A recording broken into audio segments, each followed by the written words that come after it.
xeer kadib aan baran doonaa. Okay, hadda qaybtan kore markaa fiirisid I play football, we play football. Uma baana wax lagu daro groupkan. Laakiin saddexdan hoose waa inaa verbka s ama es lagu daraa. Sida she plays football. Labo, present simple. Maxay tahay waqtiga iyo xaaladda goonida ah iyo siyaabaha loo isticmaalo.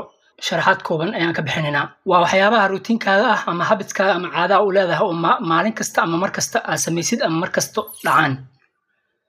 Midda ku xigto wax mar walba run ah oo mar walba taagan oo isbedelin. Midda ku xigto xaalad joogto ah, xaalad kaloo taagan mar walba oo joogto ah. Midda ku xigto fal ku dhacayo sekano, yacni time badan ma qaadanayo falkaas, waa fal kooban. Waxaan ka sharxi doonaa middan labaad oo mar walba wax run ah